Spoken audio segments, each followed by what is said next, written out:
반갑습니다. 네. 목사님이 준비해 주신 것보다 훨씬 약속한 것보다 소개를 잘하셔가지고 감사합니다. 원래 저희들은 이렇게 주고받고 하는 그런 거 잘 아시죠? 그런 관행이 이제 어느새 저희 집 안방같이 아주 친근하고 포근한 교회, 이제 우리 교회. 설교 때 제가 우리 교회라고 할 때 중의적인 표현이라는 걸 아십시오. 그래서 우리 교회인지 겁나 헷갈리실 건데 거기서 거기라고 생각하시고 그냥 들어주시면 되겠습니다. 시 한 수 같이 나누면서 시작하고 싶습니다. 딸을 위한 시라는 마종아 시인데요. 한 시인이 어린 딸에게 말했다. 착한 사람도 공부 잘하는 사람도 다 말고 관찰을 잘하는 사람이 되라고. 겨울 창가에 양파는 어떻게 뿌리를 내리며 사람은 언제 웃고 언제 우는지를. 오늘은 학교에 가서 도시락을 안 싸운 아이가 누구인가를 살펴서 함께 나누어 먹으라고. 사랑은 관심이고 관심이 관찰하는 태도를 낳는 것 같습니다. 우리가 이렇게 교회에 모여서 신앙생활을 하는 것도 다 사랑을 위해서죠. 그렇다면 하루하루 한 주 한 주 모여서 예배하고 이렇게 또 말씀을 듣는 것도 다 하나님의 시선으로 관찰하는 태도를 또 배우고 익히고 또 연습하는 시간, 사랑의 안목을 갖기 위한 그런 일이 아닌가 하는 생각이 듭니다. 그것은 세상과 다르게 보는 일일 뿐만 아니라 또 나와 다르게 보는 사람들의 안목을 존중하고 그들의 소리에 특별히 목소리가 없고 또 얼굴이 없고 심지어 이름도 없는 그런 사람들의 말에 귀를 기울여주는 경청의 마음을 갖는 그런 연습이 아닐까 하는 생각이 듭니다. 이번 사경의 기간 동안에 저는 선을 넘으시는 하나님에 대해서 특히 좀 나누고 싶은데요. 하나님 그런 분이셨구나 하는 고백, 혹은 신앙생활이라는 것이 이런 것이었어? 교회는 이런 것일 수도 있겠구나 하는 그런 생각을 한 번쯤 해보시는 기회가 됐으면 좋겠어요. 그래서 사경의 전과는 좀 약간은 다른 시선, 다른 마음, 다른 태도가 한 자락이라도 좀 생겼으면 좋겠다는 마음으로 왔습니다. 너무 큰 은혜는 받지 마십시오. 이제 좀 부작용이 큽니다. 그럼 이제 목사님 목회 조금이라도 도움 드리려고 왔는데 그 후유증 치료하느라고 그 일거리만 더 많아지면 겁나 좀 미안합니다. 그래서 적당히 받으시고 그냥 평상시 드시던 밥에서 반찬 하나 더 얹었다 그런 생각하시고 홍어같이 막 그렇게 먹고 그러지 마십시오. 하나님이 시름을 걸어오시는 거 하나님이 맞서는 거죠. 컨프론팅 하는 건데 맞섬이 있어야 마주함이 있는 것 같아요. 대결이 있어야 대면이 있는 것 같아요. 그래서 우리가 잘 하나님 앞에 그냥 원망은 하는데 대결은 잘 안 해요. 불평은 하는데 그렇게 맞서지는 않는 것 같아요. 그래서 하나님이 먼저 대결을 청해 오시는 일이 많은데 거기에 대해서 우리가 이제 어떻게 대응할 것인지 좀 살피려고 해요. 맞선다, 대결한다, 겨룬다, 씨름한다, 몸부림친다. 그렇게도 바꿔줄 수 있겠어요? 좀 강하게 말하면 싸운다. 그래서 반대는 회피한다, 도망한다, 무관심한다, 모른 채 한다. 이런 말로 바꿀 수 있겠어요. 그렇게 하면 순응하게 되죠. 좋은 게 좋다는 식으로 넘어가게 됩니다.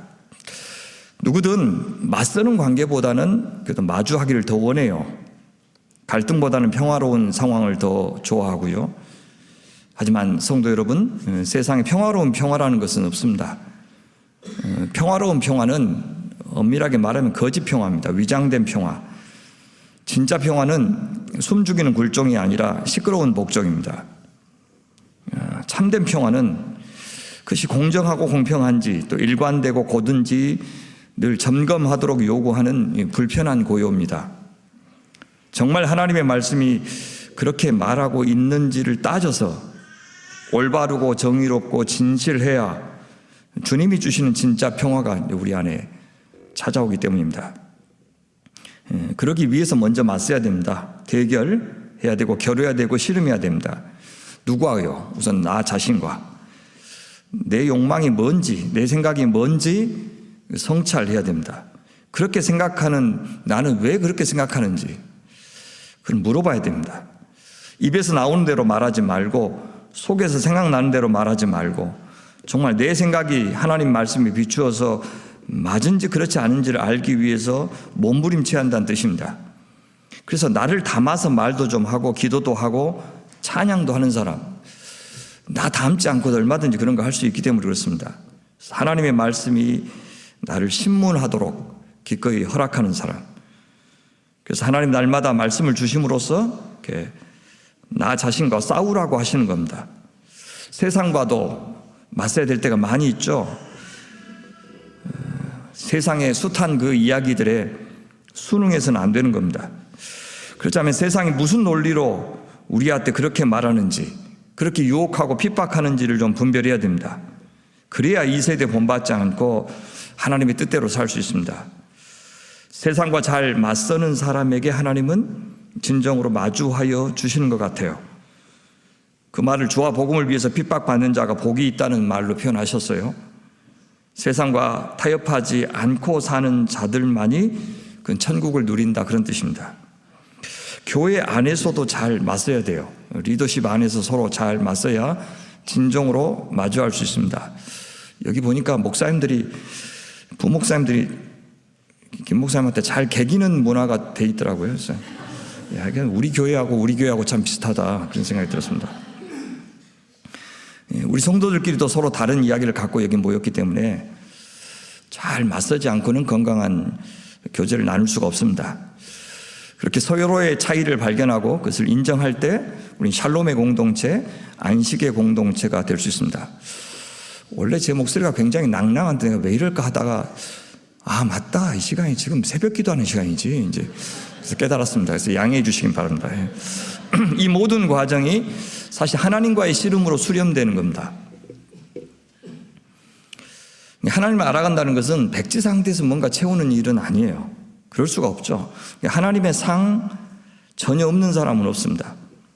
우리는 이미 갖고 있는 하나님에 대한 기대, 지식, 그것을 이제 말씀으로 또 다가오시는 하나님, 또 내 기도, 또 인생의 여러 가지 사건들 속에서 낯선 모습으로 다가오시는 하나님, 내가 갖고 있는 틀로는 전혀 담을 수 없는 그 하나님, 그 하나님을 만나고는 때로는 어리둥절하기도 하고 서운해하기도 하고 당황스럽기도 하는 복잡하고 다양한 상황 속에서 우리는 하나님을 접하는 겁니다.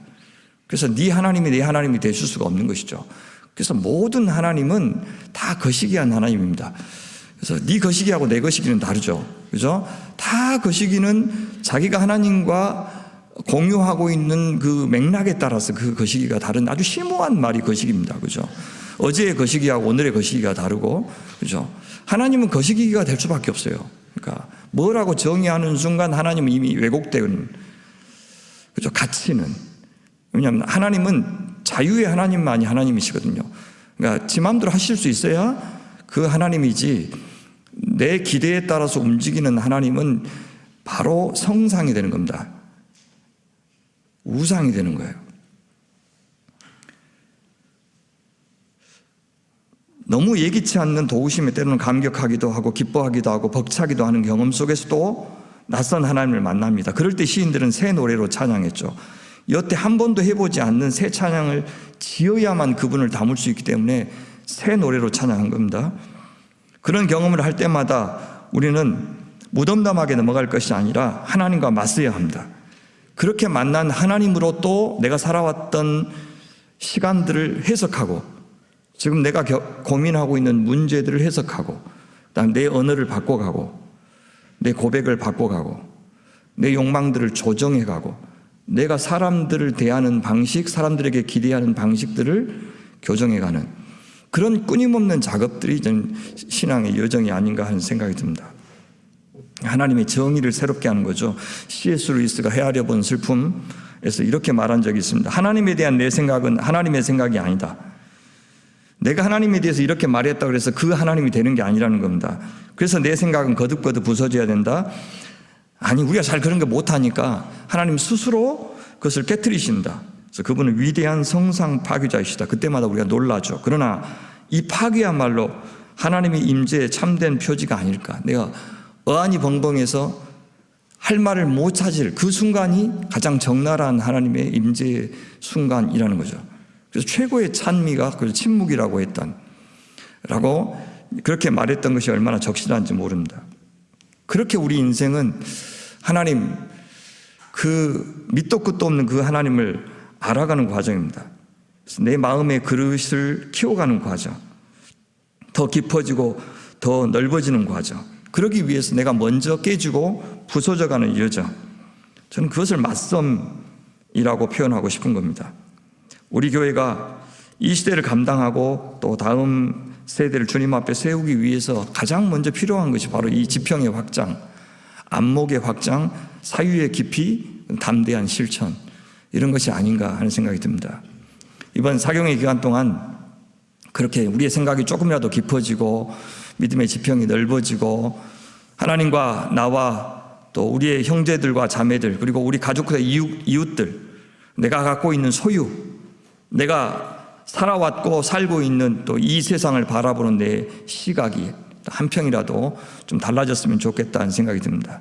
그래서 조금 더 편안한 사람, 좀 더 쉬운 사람, 덜 까칠한 사람, 그래서 이렇게 해도 괜찮고 저렇게 해도 괜찮은 사람, 그런 사람 됐으면 좋겠어요. 그래서 주님의 사랑으로 좀 맡길 줄도 알고 좀 믿어드릴 수도 있고 기다릴 줄도 알고 이제 좀 목소리 좀 낮추고 나보다 남을 조금이라도 더 먼저 생각하는 사람, 그런 사람 되는 그런 소박한 기적을 좀 기대하면서 여기 자리에 왔습니다. 여러분은 하나님 의지하는 것 말고 내가 할 것이 아무것도 없는 순간 혹시 있었습니까? 있었을 겁니다. 근데 많지는 않았을 거예요. 왜냐하면 아무리 절박해도요, 자기 지혜와 자기가 동원할 수 있는 힘을 빌어서 피할 생각 내는데 우리는 참 민첩하기 때문입니다. 열심히 간절히 확신 갖고 기도하지만 그 기도 외에는 아무것도 할 수 없고 또 그저 기다리는 것밖에 아무것도 하지 않은 적은 그리 많지 않을 겁니다. 왜냐하면 우리는 기도의 능력은 분명히 믿어요. 그러나 하늘이 무너져도 솟아날 구멍은 있다는 말도 같이 믿고 있는 사람들이기 때문에 그렇습니다. 우리가 발버둥 치고 이리저리 머리 굴려보았지만 우리 힘으로 해낸 건 아니네. 하나님께서 내가 기대하지 않는 방식으로 내 상식, 능력, 자원의 한계를 뛰어넘어서 일하셨네 라고 하는 것을 깨닫는 것은 일을 하기 전이 아니라 폭풍이 다 지나가고 난 다음이에요. 이 사실을 알 때 신학적으로 누미노제라고 부르는데요, 섬광이 번쩍하고 지나가는 그 짧은 순간을 이야기해요. 그 각성의 순간, 그 순간이 큰 지혜를 얻는 순간이에요. 모든 사랑, 모든 믿음, 모든 소망에 지혜의 요소가 담겨져 있지 않으면 그건 왜곡이에요. 그게 마음이 넉넉해지고 눈빛이 그윽해지는 순간입니다. 들뜨지 않고 서둘러 인생의 정답 말하지 않고 무게중심을 낮추는 순간, 특별히 예기치 않는 고난, 상처, 실패와 역경이 그렇게 우리에게 어떤 깊이와 향기를 만들어주는 것 같습니다. 좋은 교회가 어떤 교회일까 늘 고민해요. 더는 제가 이제 큰 교회가 청빙이 와도 그렇게까지 고려하지 않는 이유가 뭐냐면 여태 해온 이 교회로도 이루어지지 않는 제가 갈망했던 교회의 모습이 있어요. 여태 했는데도 안 되면 다른 교회 가서 시작한다고 해서 될 것 같지가 않은 거예요. 그게 뭐냐면 공동체예요. 내 성도들 모르면서 목회하고 있는데 알아갈수록 내가 못했다냐, 이분들이 이런 눈물이 있는지 이런 사연이 있는지도 모른 채로 내가 설교했는데 내가 그동안 뭐 했다냐 하는 생각이 드는데 또 사람들 수북이 모아놓고 그렇게 해본들 어떤 교회가 되겠냐는 생각이 들어요. 그래서 요 사람들이라도 내가 한 사람 한 사람 알아가다가 여러분들 장례해드리고 여러분들이 나 장례해주고 그렇게 인생 끝내도 되겠다 하는 생각이 들어요. 좋은 교회는 그렇게 사람들의 그 아픔을 더 깊이, 더 오래, 더 진심으로 더 친절하게 공유할 줄 아는 교회가 아닌가 하는 생각이 들어요. 공유라는 게 그렇게 어렵더라고요. 인자사 나한테 저 말씀 하시는구나. 같이 10년 있었는데 저 이야기를 처음 듣는 거예요. 그게 실망스러운 게 아니라 인자사 마음이 열렸구나. 인자사 내가 안전하다고 생각하는구나. 참 오래 걸리는구나. 그때 이제 한 가족이 된 것 같은 거예요. 같은 공간을 점유하고 있었다 그래서 우리가 한 교인이 아니고 저런 사연들, 저런 이야기들, 저런 아픔들, 저런 아픔의 흔적들을 내보여줘도 괜찮다고 생각할 때가 진짜 우리가 관계를 맺는, 연결되는 순간인 것 같은 거예요. 그런 교회가 되고 싶어요. 목회자 그 사람이 할 짓은 아닌 것 같아요. 근데 목회자로서의 특권이 뭐라고 생각하냐면 성도들의 가장 아픈 상처에 초대받는 것, 성도들의 가장 아픈 상처에 초대받는 것이 목회자의 가장 큰 특권인 것 같아요. 그 특권을 다른 공동체와 같이 누린다면, 그 상처를 나누어도 안전한 곳이라고 느껴진다면 주님도 더 오래 머물고 싶은 그런 곳이 되지 않을까 싶어요. 근데요, 이제 그랬다 하더라도 인생 내내 죽을 때까지 또 새로운 절벽 앞에 서면 처음부터 다시 아픈 것 같아요. 아픔은 적응이 되지가 않아요. 그냥 해석이 달라지고 받아들이는 방식이 달라질 뿐입니다. 해석이 달라진다고 고통이 경감되는 것도 아니에요. 더군다나요, 우리의 몸에 신앙이 새겨지기 전까지는, 그러니까 신앙의 근육이 형성되기 전까지는 우리는 원래 내 몸이 기억하는 대로 생각도 하고 의식도 해요. 그러니까 새로운 고통이 다가오면 과거의 은혜를 하나도 경험하지 않은 사람처럼, 하나님이 아예 쓸모없는 분처럼 생각도 하고 행동도 하는 내 모습을 볼 겁니다. 여지없이 불평해야 될 때 또 불평하고, 절망해야 될 때 절망하고, 미워해야 될 때 미워하고, 그런 나 자신이 남보다 내가 더 낯설게 보일 때가 있는 겁니다. 그러니 우리는 숨이 멎는 그날까지 좀 더 진실하게, 좀 더 순수하게, 좀 더 진실하게, 좀 더 전심으로 하나님을 하나님 되게 하기 위해서, 내가 좀 더 좋은 인간이 되기 위해서 매 순간 이게 분투해야 되는 그런 존재인 것 같아요. 완벽한 존재가 아니라 할 수 있는 만큼 그런 사람 되려고 과정 중에 있는 존재, 그러니까 공사 중인 사람들, 덜 된 인간들, 덜 떨어진 존재들, 미생들, 옆에 한번 올려 봐보세요. 한번 이제 새롭게 보일 겁니다. 다 공사 중인 인간들 보면, 그러니까 그죠? 예. 제가 이 인사를 되게 좋아해요. 옆에 있는 분과 마음을 담아서 전에도 한번 했을 건데, 형제님의 인격과 상관없이 형제님을 사랑합니다. 한번 해보세요. 얼마나 진심으로 될 겁니다. 인사가 막 자매님의 인격과 상관없이 내가 너도 사랑해야 내가 너 뭐 본지 아냐 막 그러면서 막 그죠? 마음에서 우러나오는 인사가 되지 않습니까? 그죠? 예. 뭐 주님의 이름으로 사랑합니다. 이건 마음에 안 담겨지는데 내가 너도 사랑해야 막 그런 말, 그죠? 이거는 막 진심으로 됩니다. 노력 안 해도 다 인정할 거. 우리 미생들이라는 거, 그죠? 아직 두 집 안 지어진 거예요, 우리. 그냥 믿음이 믿음 아닌 것보다 하나라도 더 많아지게 하는 인생.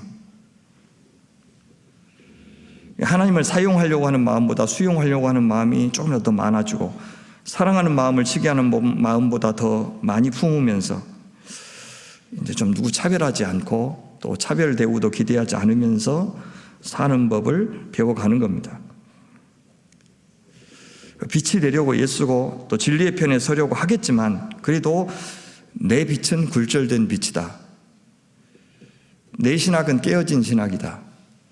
내 진리는 깨어진 진리고, 내 사랑도 깨어진 사랑이고, 내 겸손도 깨어진 겸손임을 인정하면서, 난 복음을 알지만 순복음은 아니다 라고 하면서 인정하면서, 나의 취약성, 그런 나의 취약성 때문에 그걸 인식하면서 그것 때문에 보호하이신 예수께서 왜곡될까 봐 전전긍긍하면서 사는 사람, 그런 내 깨어짐 때문에, 내 잘난 체 하는 거, 지독한 열등감, 자격지심, 또 시기심, 그것 때문에 지체들이 주눅들까봐, 지체들이 다칠까봐 신경 쓰는 사람 되는 것. 하나님 우리 아시죠? 지으셨으니까. 우리가 그런 진토라는 것을 누구보다도 잘 아셔야 됩니다. 우리 얼마나 손이 많이 가는 사람인지를 잘 알고 계셔요. 그러니까 어쩔 수 없이 하나님은 우리에게 자비로우셔야 됩니다. 그런데 그분의 자비가 때로는 우리가 보기에는 자비같이 안 보여요. 왜냐하면 하나님은 우리가 원하는 거 다 들어주시는 그런 자비로는 결코 우리 바꿀 수 없고, 이 세상을 그 탐욕의 혼돈에서 건질 수 없다는 것도 아시기 때문에, 얼마나 우리가 은혜로 받은 것에 잘 적응하고 길들여지고, 그래서 쉽게 권태로워지고 언제부턴가 당연히 여겨지고, 그래서 잘 망각하고 또 착각도 잘하는지를 아시기 때문에, 우리는 하나님이 동행하고 계신다는 사실은 말할 것도 없고, 심지어 내가 살아있다는 사실도 잊고 삽니다. 존재해 있는 것이 하나도 당연하지 않는데 그거를 잊어버려요. 나 존재하고 있잖아요. 내 자식이 존재하고 있잖아요. 근데 무엇을 어떻게 하냐 어쩌냐, 이 화상아, 내가 너 때문에 못 살아야. 아니, 살아있잖아요. 존재하고 있잖아요. 근데 그 무게, 그 가치, 그 대체할 수 없는 이거를 잊어버려요. 하나도 당연한 것이 아닌데 뭘 위해서 내가 사는지도 묻지 않습니다. 그래서 그 끝에 무엇이 기다리고 있는지도 모른 채, 묻지 않은 채 살아요. 왜 하필 그것을 욕망하고, 왜 그렇게 안달하고, 왜 그렇게 분노하고, 왜 그렇게 우울해하고, 왜 그렇게 우쭐해하는지 묻지 않아요. 그냥 그 조건 그대로 막 대해요. 사람을 대하고 그 감정 그대로 막 배설하고. 내가 어찌 그러지 지금? 하나님은 그렇게 대책 없는 존재가 우리 인간인 것을 아셔요. 그러니 우리가 원하는 대로 해주실 수가 없는 겁니다. 우리가 하나님을 진실로 신뢰하고 사랑할 때 그것이 참 생명일진데, 그렇지 않고서는 살아도 산 것이 아닐진데, 우리는 하나님을 얼마나 자주 내 삶을 수종드는 하인 정도로 여기는데 익숙한지 모릅니다. 그래서 하나님은 우리가 우리 힘만으로 이루어냈다고 여기는 그것이 종종 우리에게 빚으로 다가오게 하십니다. 내 자부심이었고 자랑이었고 행복의 근원이었던 그것이, 그 사람이, 그 성취가, 그 재물이, 그 지위가, 그 재능이 어느 순간 나에게 큰 아픔이 되게 하고 좌절이 되게 하고 불행의 시작이 되게도 하십니다. 그 좋은 것을 이제 막 누리려고 하는데 서둘러 떠나게도 하십니다. 또 남의 것이 되게도 하십니다. 스스로 그렇게 나에게 배신 당하게 하시는 것, 상처 주시는 것, 그랬으면서도 그것을 사랑이라고 부르니 참으로 가혹한 자비, 비정한 자비, unmerciful mercy 아니겠습니까? 좀 더 오래 살아보신 분들은 아실 겁니다. 그런데 사실 나를 여기 이 예배 자리까지 부른 것의 팔알은 자비로운 자비만이 아니라 그 비정한 자비였다는 것을 말입니다. 그런데도 우리는 또 돌아서면 또 중얼거립니다. 꼭 그렇게까지 하셔야 됐어요? 뒤끝 장렬, 그죠? 성경에서 야곱만큼 우리를 닮은 사람이 또 있을까 싶어요. 야곱은 정말 드라마 같은 삶을 살았습니다. 야곱처럼 많은 것을 약속받았으면서도 그걸 못 누린 사람, 많은 승리를 거두었지만 그 승리 못 누린 사람, 열심히 살았지만 손에 쥔 것이 없는 인생. 야곱처럼 똑똑하지만 그만큼 헛똑똑이는 드물 겁니다. 그래서 제가 야곱한테 호를 지어드렸습니다. 허당 야곱, 호구 야곱. 좀 적절하지 않습니까? 그죠? 허당 야곱. 머리를 굴리면 굴릴수록 자기 잔머리에 속아 넘어간 사람, 사랑하면 사랑할수록 사랑했던 것들은 그에게서 멀어져 갔습니다. 붙잡으면 붙잡을수록 손에서 빠져나갔습니다. 되는 것도 없고 안 되는 것도 없는 인생. 장자의 특권을 형 에서에게서 팥죽 한 그릇에 샀고 눈이 어두운 아버지를 속여서 축복을 받았지만 그 특권을 누릴 가나안 땅에서는 쫓겨나서 하란으로 도망해야 했습니다. 7년 하루같이 일해서 사랑하는 여인 라헬을 얻는가 싶더니 그의 곁에는 눈이 어두운 언니 레아가 누워 있었습니다. 또 7년을 일해서 라헬을 얻었지만 그 라헬에게서는 자식을 오랫동안 갖지 못했습니다. 죽어라 삼촌 집에서 일했지만 10번이나 약속을 어긴 그 라반에게 속아서 아무것도 모으지 못했습니다. 삼촌을 속여서 재산을 얻었지만 형 에서의 마음을 누그러뜨리는데 거의 다 허비했습니다. 삼촌의 소라기에서는 벗어났지만 사랑하는 아내 라헬을 곧 잃었습니다. 에서의 손에서 벗어났지만 곧 딸 디나가 폭행을 당한 아픔을 겪어야 했고 라헬에게서 얻은 자식 요셉을 잃었습니다. 자식을 12이나 두었지만 자식들도 아비를 닮아서 아비를 속이는 속임수의 대가들이 되었습니다. 결국에는 라헬의 다른 소생 유일한 희망 베냐민까지 잃고 나서야 기근으로 약속의 땅마저 떠나야 했을 때 야곱은 두 손 들었습니다. 이것만은 절대 포기할 수 없다고 하는 것이 하나도 남지 않았을 때 그때부터 그가 잃었던 것들이 하나 둘씩 돌아왔고 채워지기 시작했다는 사실을 우리는 야곱의 인생에서 볼 수 있습니다. 이렇게 안 풀리는 인생 있습니까? 꼭 그렇게 하셔야만 했습니까? 꼭 그렇게까지 하셔야 돼요, 주님? 그것은 베드로에게요, 말고의 귀를 자르기 위해서 칼을 들었을 때 그 칼을 들면서 주님 당신도 나서셔야죠.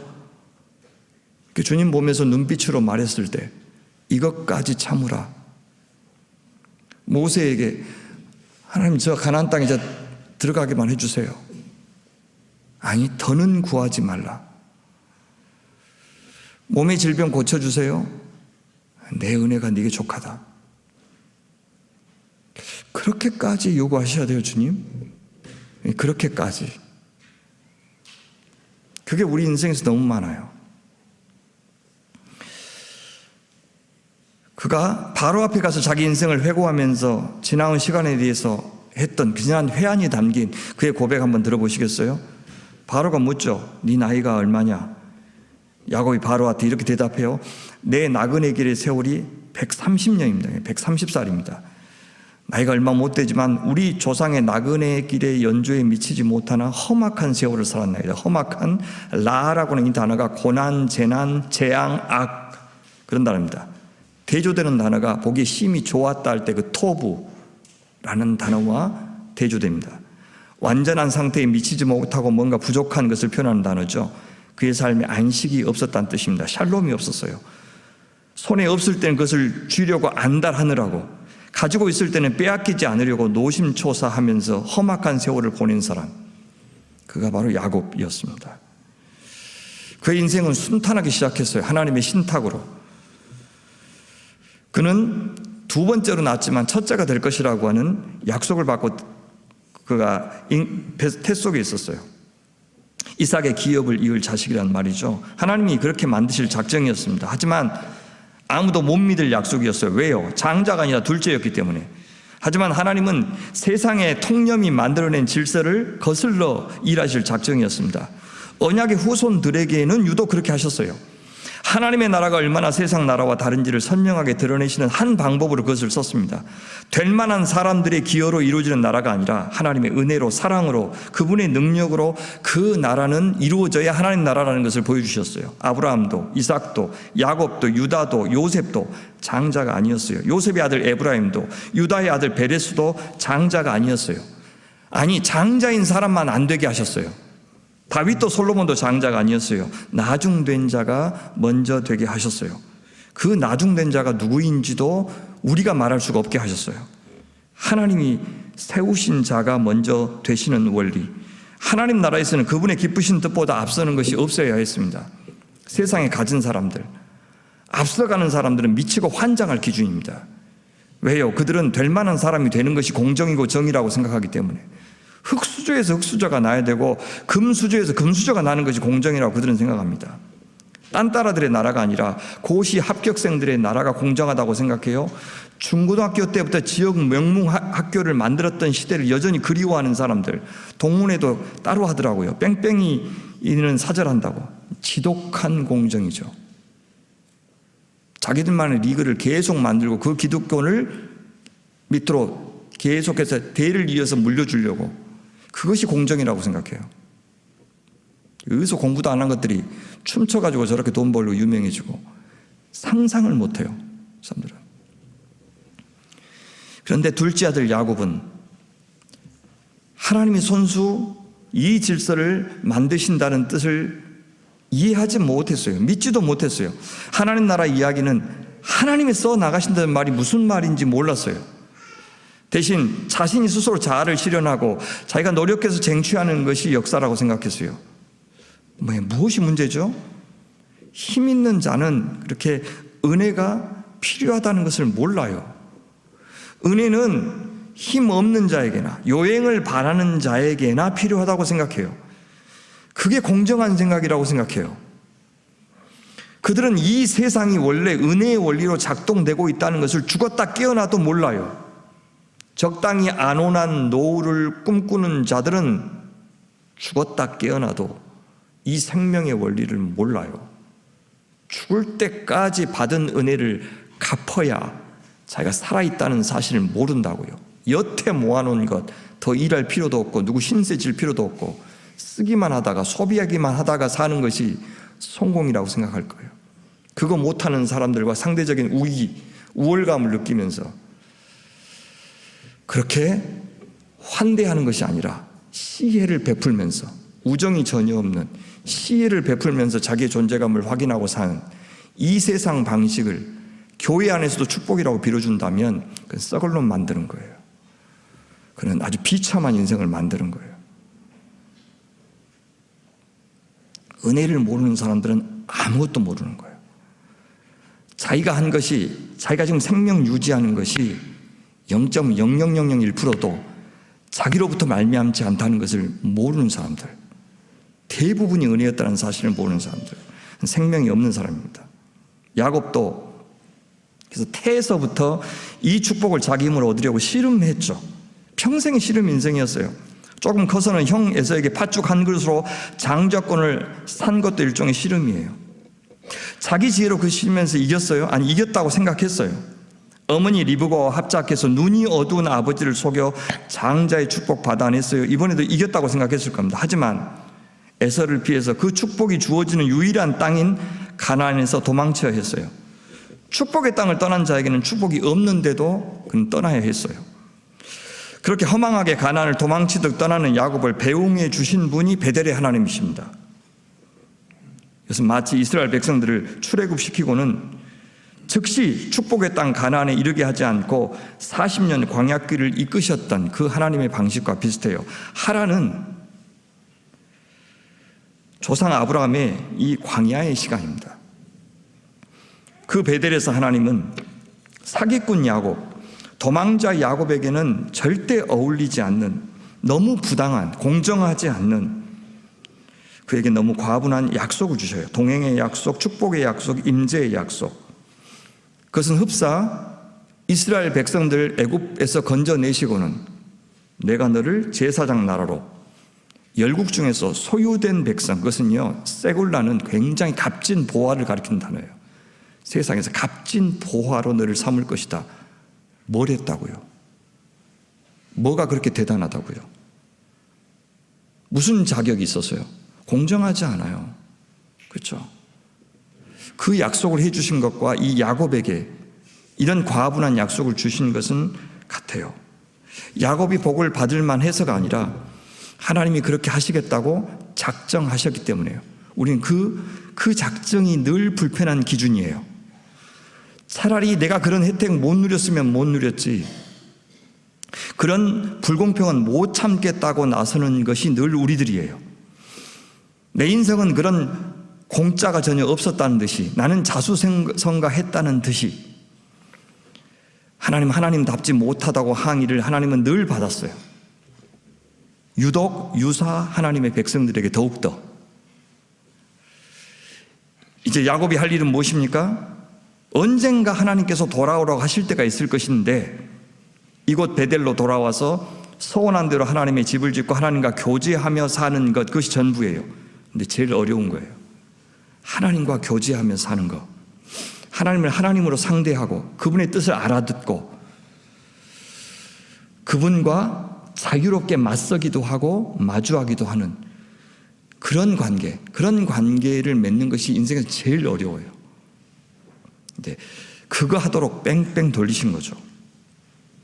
은혜로 주신 것을 믿음으로 받아 누리고 하나님을 진심으로 사랑하고 그 사랑을 믿을 줄도 아는 사람이 되는 것, 하나님이 바라시는 것은 그것뿐이에요. 그렇게 은혜로, 사랑으로, 하나님이 공급하시는 자원으로 사는 것, 그것이 야곱에게는 살 길이었어요.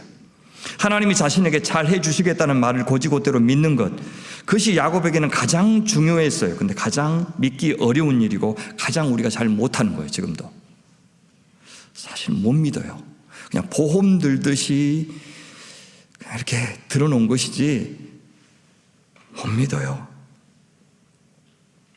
베델에서 야곱의 태도를 보면 알 수 있죠. 소원하잖아요. 근사한 소원합니다. 근데 뭐예요? 조건이 있죠.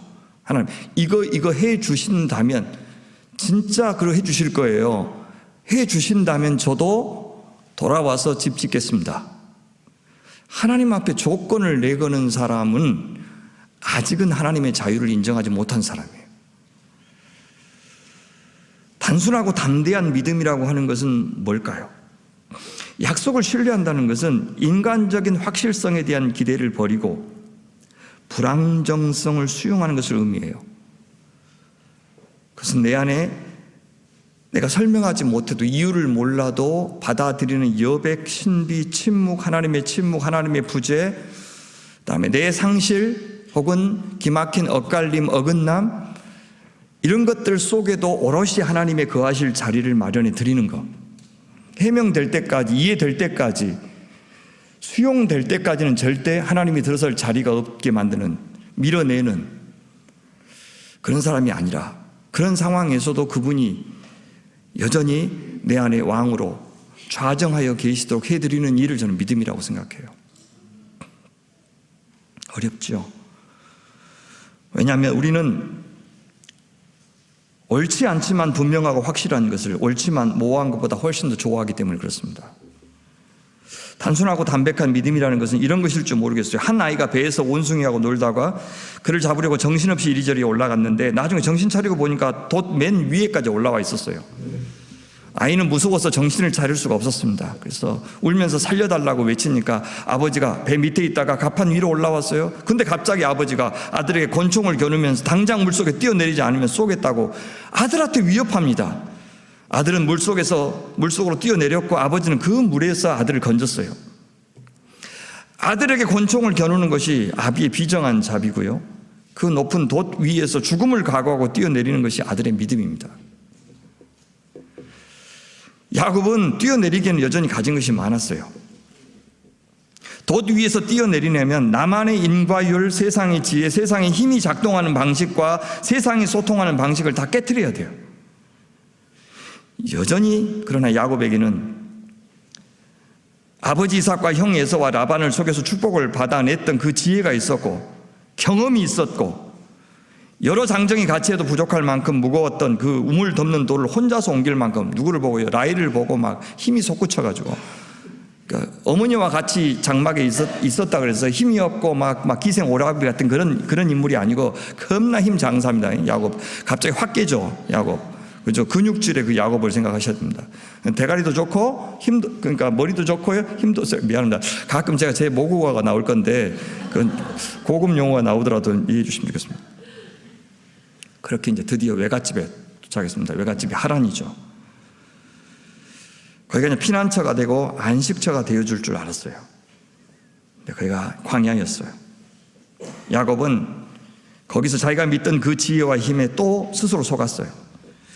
겉으로만 보면 라반에게 속은 것이지만 사실 자기 자신한테 속았어요.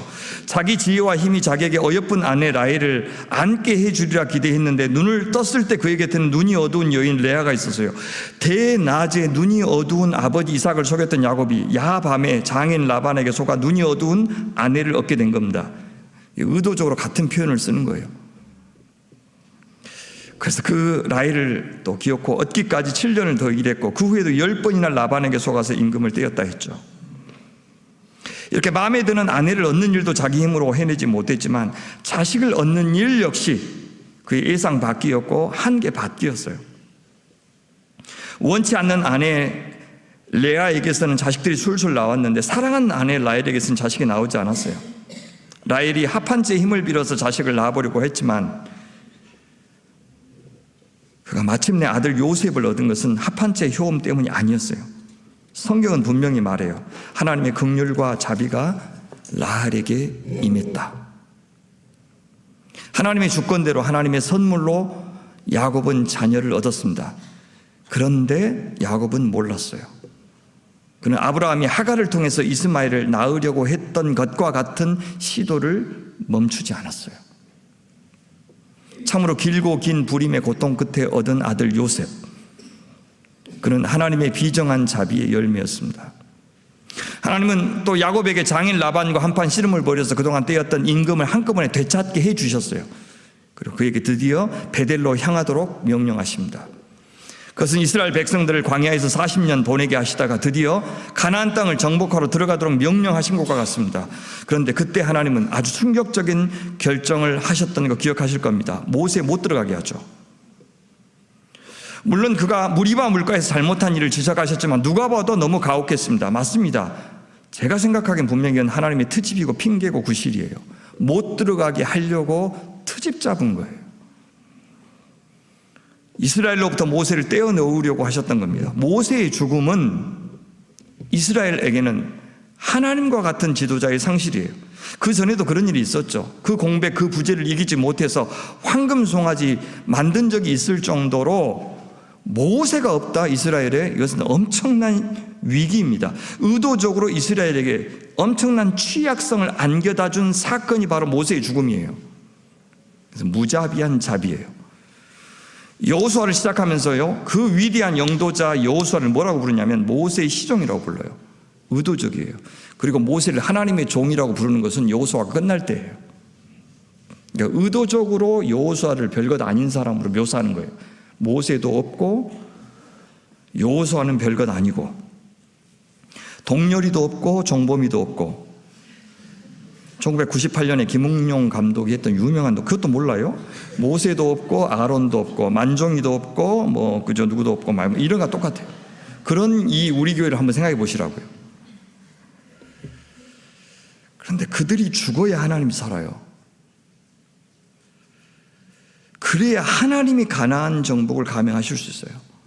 모세가 요단강 홍해 갈랐듯이 갈라서 지나갔다고 생각해 보세요.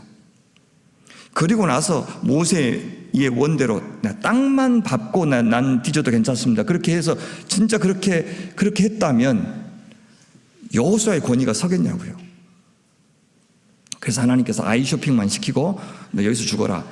심지어 그 400년 전에 죽은 요셉의 뼈는 갖고 가요. 그리고 여호수아서가 끝나는 맨 끝에 세겜에 거기 묻혔다 하고 여호수아서가 딱 끝납니다.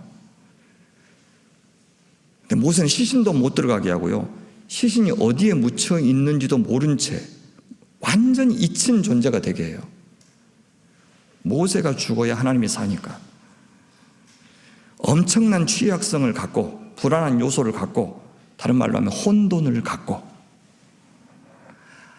아무리 내가 하나님 앞에 잘해도 아무리 열심히 해도 아무리 진정성 있게 살아도 우리를 살게 하는 것은 우리가 잘한 것이 아니고 우리 혼돈이에요. 내가 인간이구나. 내가 은혜로 사는구나. 하나님이 창조주시구나 라고 하는 것을 일깨우는 것은 내가 받은 은혜가 아니라고요. 그건 금방 일상이 돼요. 그냥 그건 디폴트 값이 되는 거예요. 그냥. 근데 내 혼돈만이 나를 인간인 것을 인식하게 만들어줘요. 지독해요. 우리란 존재가. 그러니까 알량한 뭐 하나 얻었다고 그것 의지해서 이것도 못 알아주냐 하면서 막 우리 자존심 세우는 우리 보세요. 금방 내가 은혜로 사는 정체성 잊어버리기 너무 좋은 인간들이에요. 너무 충격을 받지. 그러니까 베델로 가기 전에 그 이전에 야곱은 죽어야 했어요. 무너져야 했어요. 아니 베델로 돌아가서 집 지어주면 그것이 성전이 되냐 그 말이에요. 이제 그가 살아왔던 방식, 그가 원하는 것을 쟁취하던 방식을 버려야 돼. 아니 그 욕망 자체도 재조정해야 돼요. 진짜 그거 있어야 돼. 그거 손에 쥐어야 돼. 그래야 네가心간 편하고 속이 편하겠어. 그래야 이제 사람 산 것 같이 사라진다고 생각해. 그 문제 해결돼야지. 요 빌런 없어지면 다른 빌런 또 생겨요. 여러분 인생에 요 봉우리 넘으면 끝나는 것이 아니라 다음 봉우리 또 기다린다고요. 죽을 때까지. 마지막 봉우리는 죽음이. 시행착오 끝에 더 잘할 수 있는 사람이 되어야 되겠다고 생각해서는 안 됩니다. 한 번만 더 기회를 주시면 이번에는 잘할 수 있다고 말해서는 안 됩니다. 그렇게 인생이 만만하지 않아요. 하나님, 한 번만 기회 주시면 진짜 안 할게요. 근데 그 말을 믿고 기회를 주시는 게 아니라, 아니요, 다시 또 실패할 줄 알면서도 주셔요. 그 좋은 머리, 그 탄탄한 몸, 건강, 힘, 그 상대화해야 돼요. 그래서 하란이라는 광야가, 에서라는 광야가, 나중에 자식들이라는 광야가 야곱을 떠나지 않았던 거예요.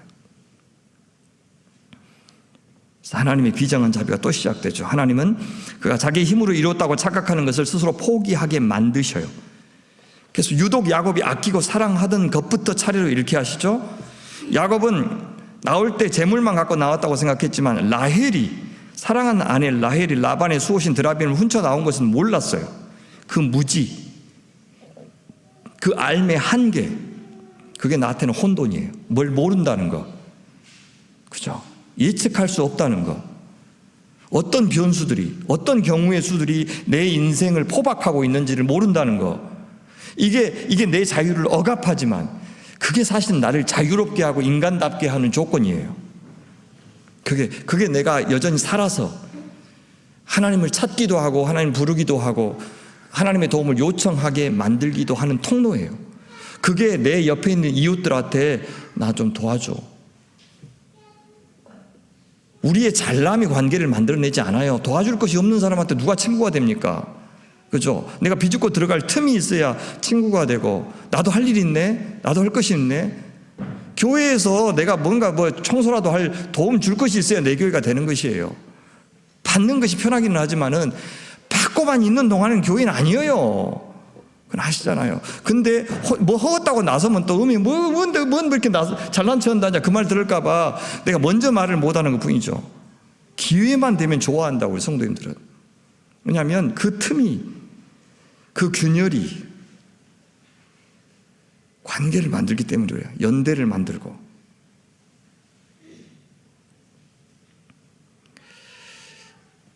그래서 라반이 쫓아와갖고 드라빈 내놓으라고 그러니까 자신 있게 없다고, 그거 가진 사람은 누구든지 못 살겠다고 그 저주를 선언합니다. 확신했어요. 이만큼 살았고 내가 이만큼 겪었으니 이 정도는 내가 알아요. 그는 당당했고 심지어 떳떳했어요. 왜요? 심지어 누구 앞에서는 떳떳했어요? 내가 아무리 옛날 속이는 자였지만 너보다는 나아. 우린 그러지 않아요? 우리 엄청나게 좋은 사람이라는 생각은 안 하죠. 근데 누구 미워할 때 어떻게 해요? 내가 엄청 막 의롭고 도덕적인 사람이라서 내가 누구를 비판하는 게 아니라 내가 저보다는 나아. 그 쟤보다는 나아. 그래서 막 씹잖아요. 그죠? 씹힘을 당하는 대상보다는 조금 나아. 내가 엄청나게 도덕적이어서 씹는 거 아니에요. 근데 그 사안에 대해서만 내가 조금 나았지 다른 사안에 대해서는요. 그죠? 내가 비난하는 그 사안에 대해서는 쟤보다 나을지 몰라도 전반적으로 평균 점수가 높다고요. 그건 어떻게 아는데요? 갑자기 흥분하니까 제가 모고가 나오잖아요. 그죠? 어떻게 압니까? 이렇게 해야 되는데 어떻게 알아요? 막 그렇게 돼요. 그죠? 설마가 사람 잡는 것이 인생이라는 것을 알았어야 했어요. 라반과의 씨름에서 보기 좋게 이긴 듯 생각했지만 그 장담으로 가장 사랑하는 아내를 죽음에 내어주고 말았어요. 도덕적인 우위에 있다는 착각. 이번엔 자기는 속임수 안 썼거든요. 그렇게 평소에 사기꾼으로 살던 사람이 한 번 정직하면 목소리가 유독 커지고 당당해집니다. 자기 의에 이번에 당했어요. 자기가 실패한 것에 당한 게 아니라 자기가 잘한 거에 당한 거예요. 우리는 잘하는 것은 잘한 대로 우리를 도와주는 게 아니라 상당히 많은 경우에 우리의 장점 우리를 망가뜨려요. 우리의 단점보다. 그 장점 때문에 사람이 우습게 보이긴 거거든요. 공동체가 우습게 보이고. 하지만 인생에는 인과응보보다 더 심오한 질서가 존재한다는 것을 야곱은 몰랐어요. 속이면 망하고 정직하면 흥한 것이 아닙니다. 속였든 정직했든 그것보다 더 중요한 것은 하나님의 주권을 인정하는 마음입니다. 그런데 하나님보다는 자기 중심적인 사람들은 자신의 결정이 자기가 원하는 결과까지 만들어낼 수 있다고 늘 착각해요. 그게 헛똑똑이들이에요. 그래서 경험치가 쌓이니까 나 알아. 착하면 두수 세수 앞에 보여. 이런 사람들이 넘어지는 거예요. 이런 사람들이 건방지고. 저는 우리 장로님들이 24분인가 계시는데 언제부터는 숫자를 안 세기 시작했습니다. 그래서 그분들한테 만장일치만 해갖고 저한테 갖고 오라고 그랬는데 나 무조건 순종한다 그래요. 왜냐하면 이렇게 결정하시나 저렇게 결정하시나 다 똑같아요. 왜냐하면 진행하는 중에 하나님이 자기 마음대로 하시니까. 근데 결정할 때는 뭐 이 의견이 좋다는 사람들은 결과를 보고 좋다 그러시거든요. 절대 그렇게 안 돼요. 그러니까 합의만 해갖고 싸움만 하지 말으라고. 그럼 내가 무조건 순종한다고. 자기 확신이 강하니까 자기 의견에 자기를 거는 거예요. 그게 굉장히 무모하고 멍청한 겁니다. 더 나아가서 그는 10번이나 자기를 속이는 라반으로부터 몰래 빠져나온 것이 당당하다고 생각해서 목소리를 높였지만 사실 그 뒤에는 전날 라반에게 나타나셔서 야곱 건들지 말라고 하신 베델의 하나님의 개입이 있었다는 사실을 몰라요. 자기가 당당해서 하나님이 야곱 편을 들어주시고 그래서 야곱이 나온 것으로 생각했지만 아니에요. 그게 헛똑똑이에요. 헛똑똑일수록 내가 한 것만 보이고 내가 할 수 있는 것만 보여요. 하나님께서 얼마나 우리 뒤에서 우리 잘못한 거 뒤수습하시고 우리 앞에 먼저 가셔서 길 깔아놓고 우리 곁에서 붙들어주고 계시는지를 그를 봐야 돼요.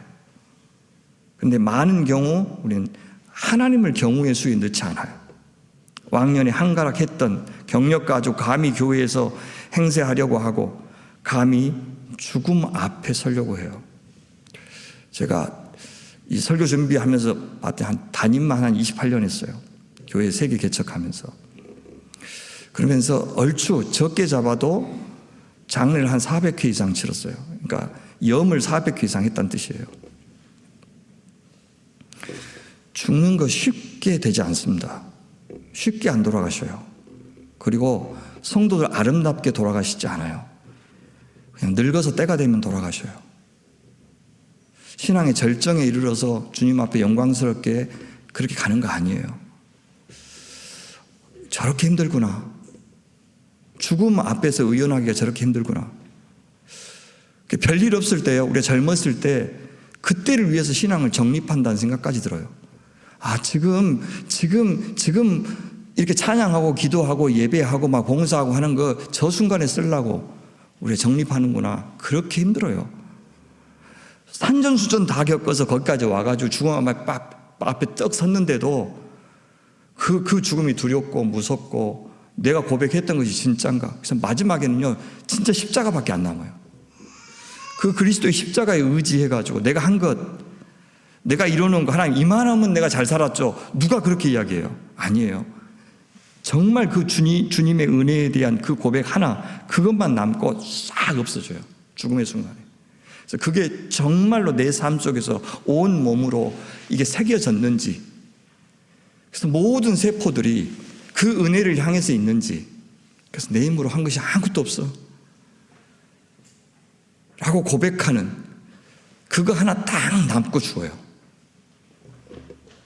얼마나 연습해야 되겠어요. 그죠? 내가 누구보다 낫다. 그래서 이만큼 했죠. 그래야 주님 나한테 해주신 게 공정하지 않아요? 얼마나 그걸 요구했던 우리가 죽음 앞에서 아무것도 없어진다니까요. 하란에서 나왔다 곧바로 베델도 아닙니다. 중간에 에서가 있어요. 에서 야곱의 욕망이 만들어낸 대적. 20년이 지났지만 야곱을 향한 에서의 살이가 남아있는지 사라졌는지 그건 몰라요. 성경 저자가요 극적인 긴장감을 높이기 위해서 에서의 심경 변화에 대해서는 철저하게 침묵해요. 궁금해 죽으라고. 그래야지 우리가 예측할 수가 없어요. 지금 에서는 무슨 마음으로 기다리고 있지? 시간이 지났으니까 그 마음이 흐려졌을까? 아니면 살이가 더 강해졌을까? 야곱이 어느 정도 준비해야 저 에서의 마음을 움직일 수 있는 것이지? 에서가 저렇게 마음이 풀어졌으니까 대충, 그죠? 좀 재물 좀 보내면 그럼 저건 야곱이 한 것이지. 그게 그런지 아니면 하나님이 도와주셔야 풀려질 것인지 상상하게 만드는 거예요. 야곱은 지금 광야에 서 있습니다. 자기가 불임의 존재, 씨를 심을 수도 없고 열매를 맺을 수도 없는 그런 존재. 그것을 인정해야 그것이 살 길이에요. 모세가 죽었듯이 과거에 잘난 그 야곱이 죽어야 돼요. 그래야 이 에서라는 광야를 통과할 수 있습니다. 이 광야 통과하지 않으면, 이 십자가 통과하지 않으면 베델은 없어요. 성전은 없어요. 하나님 나라는 없어요. 영생은 없어요. 축복은 없어요. 그래서 저는 다시 한번 에서와 씨름해야 됐습니다. 아무리 가나안을 정복하고 차지해도 이 신앙이 없으면 젖과 꿀이 흐르는 독일 가나안은 서울 광야보다 더 위험한 땅이 될 겁니다. 야곱은 자기가 가진 것으로 이제 자기 앞에 나타난 에서의 군대를 당해낼 수 없다는 사실을 인정해야만 했어요. 그걸 인정하기는 어렵진 않았을 것입니다. 하지만 그렇다고 우리가 그렇듯이 그 탁월한 잔머리 굴리는 것까지 포기할 위인이 아닙니다. 심지어 그는 미천도 두둑했어요. 재물이 있었어요. 종들도 있었어요. 어린 시절에는 팥죽이 있었지만 지금은 그런 재물들이, 종들이 형의 마음을 돌리는데 요긴을 하다고 그는 생각하고 있었어요. 물론 하나님께 대한 믿음이 전혀 없었던 것도 아니에요. 베델에 하나님이 있지 않았고 소원도 기억하고 있어요.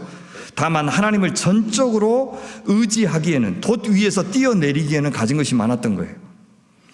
그는 하나님만 의지하기에는 의지할 것이 여전히 남아 있었어요. 하나님만이 자기 인생을 의미 있게 써 가실 수 있는 분임을 인정하기에는 아직도 힘이 있었어요. 그래서 죽을 때까지 그 싸움, 그 씨름은 우리에서 끝나지 않는 겁니다. 은퇴한 목사들 때문에 한국교회가 그나마 남은 영적인 미천마저 지금 탕진하고 있어요. 제 친구들 지금 여럿이 그 은퇴한 목사들 때문에 목회 자체를 그만둬요. 그 교회에서 사임하는 게 아니라 목회를 그만둔다고요. 여러분도 50 중반 될 때까지 갖은 경험들 다 있어요. 굉장히 이 비교할 수 없는 자원입니다. 현장에서는 교회가 다 죽어가고 있는데 서민들은 살기가 너무 팍팍하다고 하는데 200만 명 모아서 200억 원 모아서 우리 아직 안 죽었다라고 무력 시위하겠다고 하는 저 사람들 보십시오. 우리 다 뒤졌어. 이제 그 말하고 똑같아요. 우리 이렇게밖에 힘 자랑할 수 없어. 그 말하고 똑같아요.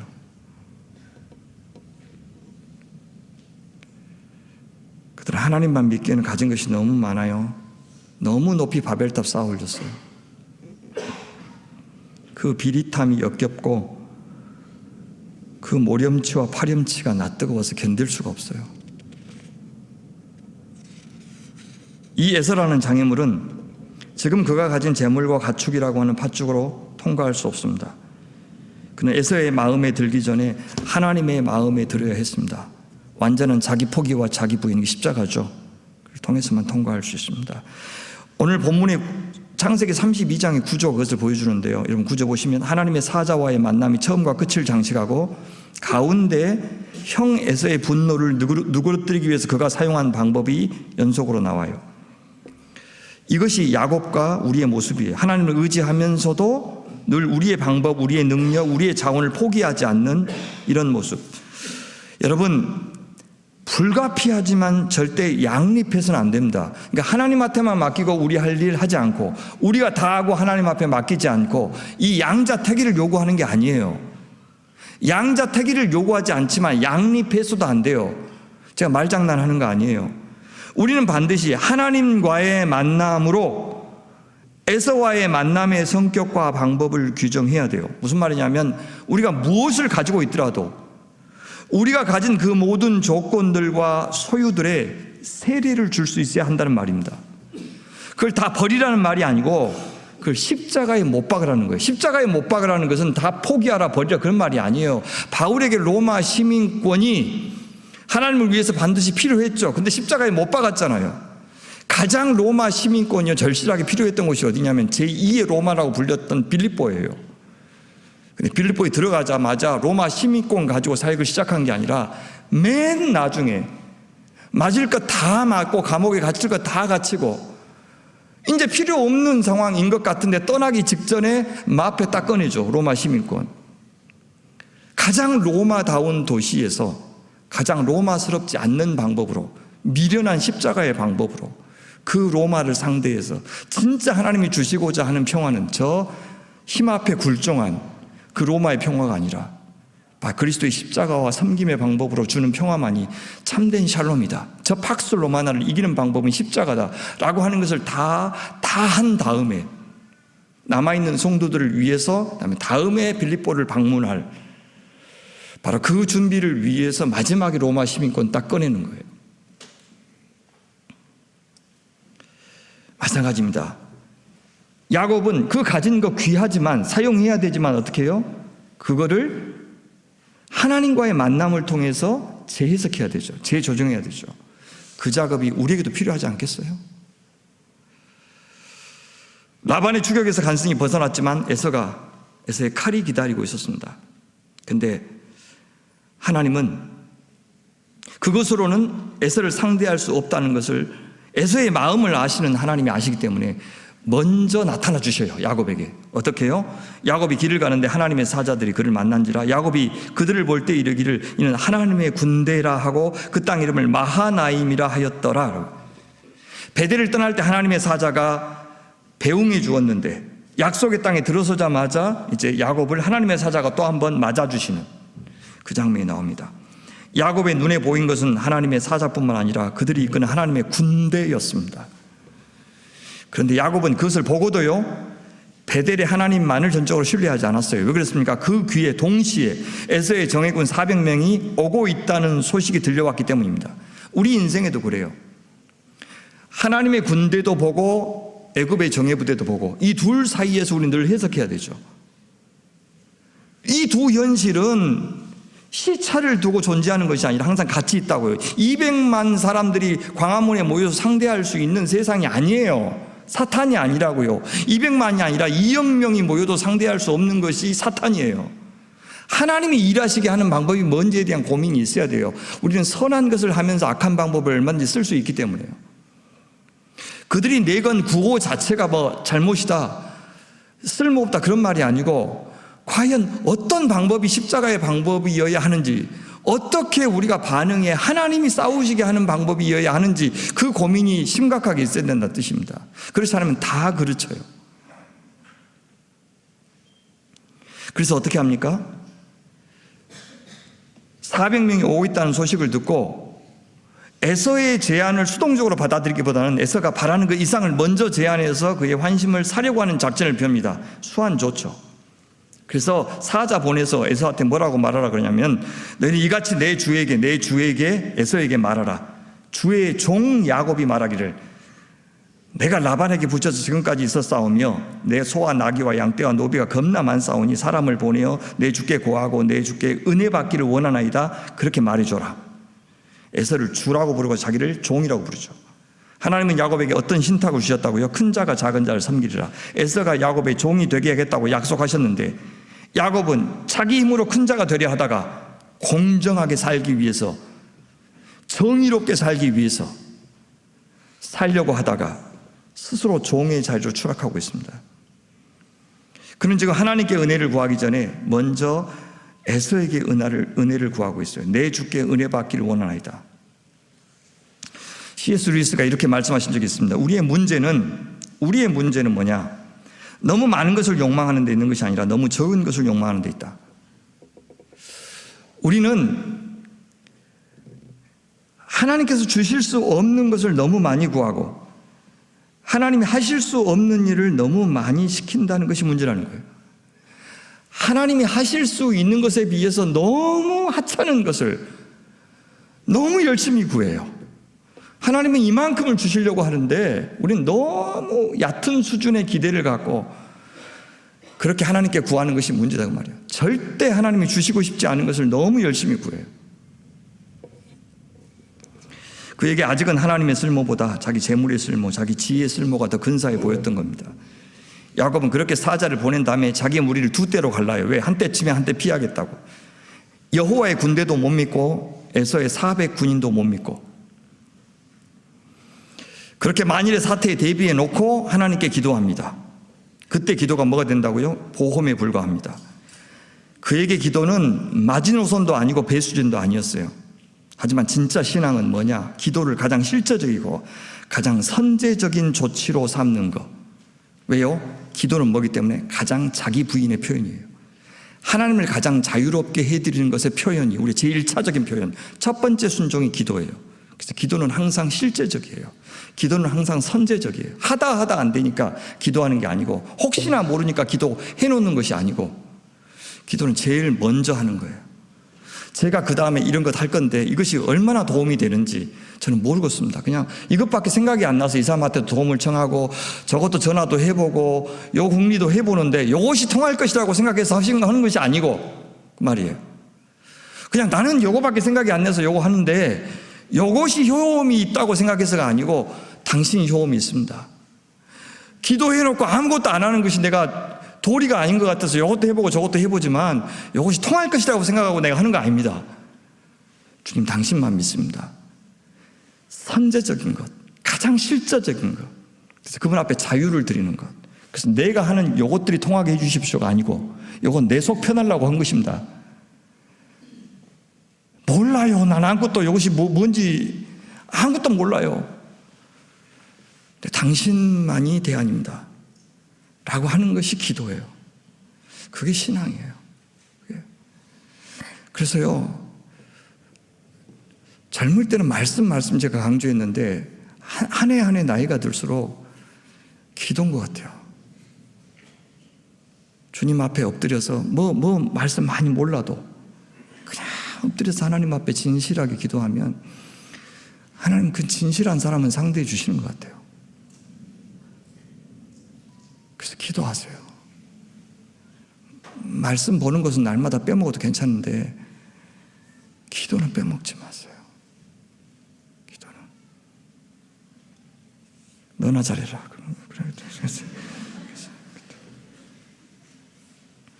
야곱이 하나님을 찾는 장면 한번 보시겠어요? 10절 보시면 하나님한테 자기가 주의 종이라고 불러요. 그러니까 야곱은 에서의 종도 되고 하나님의 종도 되죠. 경계에 있는 사람. 에서의 은혜도 필요하고 또 하나님의 은혜도 필요한 사람. 하지만 그렇게 하나님을 의지하는 것으로 만족할 야곱이 아닙니다. 그래서 에서에게 바칠 예물을 준비하죠. 550마리나 되는 어마어마한 가축을 보내는데 한꺼번에 다 보내지 않고 여러 차례 나누어서 보냅니다. 정말 치밀하죠. 조금씩 에서의 마음을 누그러뜨려 보려는 생각입니다. 김 목사님, 갑자기 큰딸이 그럴 리가 없지만 막 10,000파운드 용돈을 드리겠다고 하면 한꺼번에 주면 좋겠어요? 아니면 처음에 막 2,000 줬다가 3,000 줬다가 그다음에 5,000 줬다가 그러면 그렇게 하면 더 기분 좋겠어요? 어떻게 해도 좋다. 정확한 대답이십니다. 근데 2,000만 줄 줄 알았는데 3,000 한 번 더 주고 그다음에 5,000 주고 전 나눠서 주면은 뭐 더 놀라고 더 기쁠 것 같아요. 기쁠 것 같아요. 이렇게 많은 가축을 보내면 400명의 군대도 산만해질 것이라고 하는 그런 생각도, 그러니까 400군데 550마리 가축을 돌보는데 정신이 팔려서 자기를 공격할 생각도 못하게 될 것이다. 이런 계산까지 한 것으로 보입니다. 그러니까 지금 머리가 복잡해요. 지금 대가리 쓴이라고 막. 이런 야곱에게는 라반의 분노처럼 에서의 분노도 하나님이 먼저 처리해 주셔야 일이 된다고 하는 생각은 없어요. 이렇게 하면 통하겠지, 이렇게 하면 통하겠지 라고만 생각하지 더 큰 문제는 하나님이 처리해 주셔야 된다는 생각이 없다고요. 라반도 자기가 설득해서 돌아갔다고 여전히 믿고 있기 때문에 그렇습니다. 근데 우리는 하나님이 하실 여지를 더 많이 드리는 것, 그만큼의 공간을 믿음이라고 불러요. 내가 적극적으로 열정적으로 순종하는 것도 믿음이지만 하나님이 하시기를 기대하는 것, 그분이 허락하신 결과를 수납하는 것, 그런 수동성과 소극성도 믿음인 것 같아요. 적극적으로 순종하는 것도 실천하는 것도 믿음이지만 그렇게 믿고 실천했는데 내가 원하는 결과대로 안 됐을 때 그 결과를 고스란히 수용하는 것까지가 믿음의 완성인 것 같다는 뜻이에요. 하나님께 기도하고서 여전히 자기 지혜를 따라 에서를 설득하는 그런 모습이 20절에 잘 나타나 있는데 이렇게 됐어요. 또 너희는 말하기를 주의 종 야곱이 우리 뒤에 있다 하라 하니 이는 야곱이 말하기를 내가 내 앞에 보내는 예물로 형의 감정을 푼 후에 대면하면 형이 혹시 나를 받아주리라 함이었더라. 이런 생각을 하면서 형한테 예물을 보낸 거죠.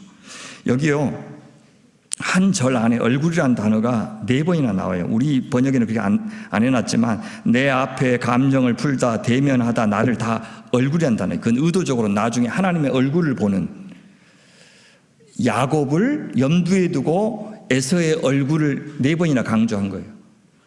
그러니까 하나님의 얼굴을 본 후에야 그가 에서의 얼굴, 그죠? 에서의 감정, 이것을 푸는 문제가 해결된다는 것을 나중에 깨달아요.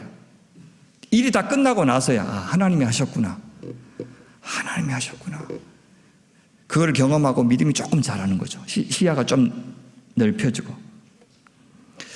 우리의 문제, 우리 자식의 문제, 우리 교회의 문제 가운데 몇 가지나 우리 예상대로 풀어갈 수 있을까요? 한다고 했지만 사실 그냥 되는 대로 흘러온 측면이 더 많을 겁니다. 도대체 어떻게 해서 이렇게 되었는지 나중에도 모릅니다. 무엇보다 사람의 마음이 모아지고요, 헌신이 모아지고 뭔가가 이해가 되고 심지어 어떤 것은 갑자기 참아지고 기다려지는 것이 어떻게 가능한지를 설명할 사람이 없어요. 왜 그거 인자는 용서가 되지? 왜 저게 인자는 별것 아닌 것이 되지?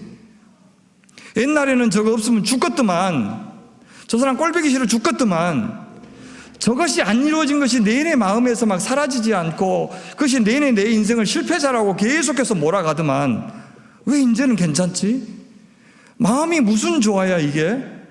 어떻게 설명해요?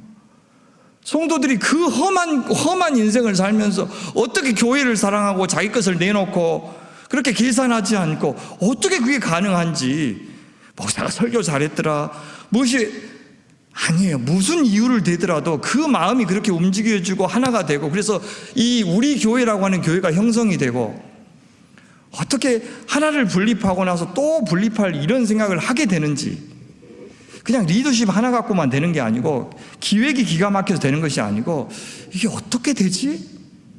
사실 몰라요. 몰라야지 하나님께 영광을 받는 거예요.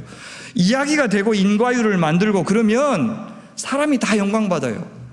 그래서 맨날 모범 사례가 돼가지고 막 사례 발표하러 다니고 막 새롭게 하소서 나가고 막 다니엘 기도에 나가고 막 책 내고 막 연병하고 그렇게 하는 것은 뭐예요? 저들이 공식을 만들어내니까 그렇게 하는 거예요. 되었다고. 너희들도 해봐 될 것이냐. 해봐 다 사기야. 그거 다 구라야. 그거 안 돼요. 그거 다른 사람들이 하면.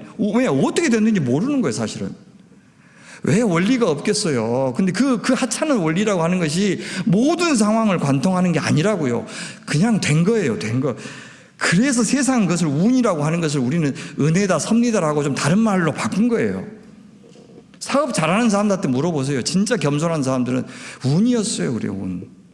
그게 정직하죠. 진짜 사업 잘하는 사람이 그렇게 이야기하더라고요. 그래서 우리는 우리의 문제와 만나기 전에 진짜 하나님 만나야 돼요. 하나님께서 보여주신 나 자신의 실상과 만날 때 그게 제일 어렵고, 거기서부터 실타래가 풀려요. 내가 가장 큰 장애물이에요. 내 서운한 마음이요, 내 억울한 마음, 쪽팔리기 싫은 마음, 지고 싶지 않은 마음이 가장 큰 문제예요. 오펜하이머 그 허무한 결론 보세요. 그게 인생이에요. 그 야사가 정사예요. 사적인 감정이 늘 대의 명분을 앞질러요. 그게 현실이에요. 믿음은 진짜 엄청난 거 아니에요. 그 감정, 그 자존심, 그거 뛰어넘는 거예요. 교회 문제에서요, 뭐가 정이고 뭐가 진실인지 아세요? 내 친한 사람이요, 나한테 잘해준 사람이 한 말이 진실이에요. 그게 정이에요. 거기 편에서요, 이게 교회가 어떻게 하면 잘 될까 절대 그 생각 안 해요. 나한테 잘해준 사람이 생각하는 거 그 사람 편든다니까요. 믿음은 그런 이기주의, 그런 온정주의, 그런 지역주의, 그런 자국중심주의, 그거 극복하는 문제예요. 그 싫은 감정 극복하는 문제라고요. 그거 하나 때문에요, 교회 분열시키고요, 가정 분열시키고요. 그래서 자식들한테 못할 짓하고 교회에 못할 짓하고 그렇게 하는 겁니다. 그 작은 것 하나 못 넘었어요. 어마어마한 명분 갖고 그 결정을 감행하는 게 아니에요. 그거는 나중에 자기 정당화하기 위해서 만들어낸 논리고 명분이고 실제로는 그 감정이, 믿음은 그거 넘어서는 거예요. 그거 교회 안에 들어왔으면 긴장 푸시고 힘 빼고 세상에서 내가 뭐 했는지 그거 다 잊어버리고 그냥 옆에 있는 사람 몰라도 그냥 아이고 안녕하시냐고 인사를 시켜야 하잖아요. 그것도 안녕하세요. 보지도 않아 그냥 안녕하세요 이렇게. 아니 이렇게 해서 요거 각도를 조금 돌리는 것도 어마어마한 자기 부정이 필요한 거야. 이거 친절하게 말하는 것도 에너지가 엄청 필요하고, 그죠? 아니 사춘기 애들 키워봤으면 알잖아. 응, 예, 그것도 대답 안 하잖아요. 그 어마어마한 감정적인 에너지가 필요하거든. 그 대답해 주는 거. 왜? 엄마가 제일 싫으니까. 예. 그 감정 왜 싫어? 이유가 없어. 엄마니까 싫은 거지. 뭘 이유? 뭐 이유가 뭐가 있어요? 그 나이 지나면 그 후회할 짓인지 지금은 충실해. 그게 그 지랄이 계속 나이가 차면서 이유가 달라지는 거예요. 그 지랄은 계속되고. 끝내 가오 잡고 끝난다니까요. 그거예요. 그거 전부예요. 그래 뭔데 뭐 그렇게 대단해? 뭐 한번 열어봐 까봐. 아무것도 없어. 아무것도. 근데 그 가오 잡고 자빠졌어요. 그러면서 교제 안 한다고요. 하나님 앞에 눈물 안 쏟는다고요. 진짜 나 자신 내어놓고 기도 안 해요. 내 호주머니 한번 털어놓지 않는다고요. 그리고 끝까지 자기 신앙이 있대. 내 중심에 나 하나님이 있대. 그래 당신한테는 하나님이 있는데 하나님한테는 자기 없어. 아니 그렇게 있는 하나님 어떻게 대접해 봤냐고. 없어요, 없어. 근데 자기 신앙이라고 자꾸 한다니까 앉아있잖아, 여기 앉아있네. 지가 하나님한테 한 거지. 하나님은 자기한테 뭐라고, 대접받았다고 하겠어요. 주여, 주여, 주의 이름으로 심지어 선지자 노릇하고 귀신 쫓아내고 내가 많은 권능 행했습니다. 주여, 주여 하면서 3번이나 나와요. 헬라어에서는 한 번만 나오면 돼요. 근데 꼬박꼬박 붙이잖아요. 내가 주의 이름으로, 주의 이름으로, 주의 이름으로. 그날에, 언제예요? 심판날에. 주님 뭐라고 그러셔요? 누구세요? 내가 너희를 도무지 알지 못하니 뭐예요? 불법을 행하는 자야, 내게서 떠나가라. 왜요? 하나님의 뜻대로 행하지 않는 자가 불법이에요.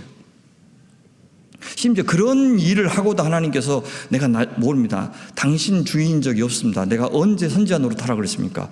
귀신 쫓아내라 그랬습니까? 병 고치라 그랬습니까? 그건 당신이 당신 좋으라고 한 일이지. 그러니까 내 좋으라고 하는 신앙생활이 하나님하고 무슨 상관이 있냐고요. 나한테 편하죠. 나한테 신앙생활. 왜 한국에서 하던 거대로 여기서 안 하냐고요. 저도 이민교회 3년 해봤어요. 담임. 한국에서 하던 대로 안 해요. 여기는 그냥 쉬어가는 시간.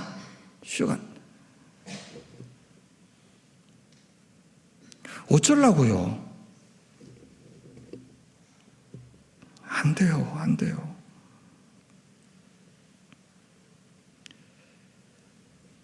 그것을 몰라서 야곱은 기도하고도 예물 보내고도 두려워요.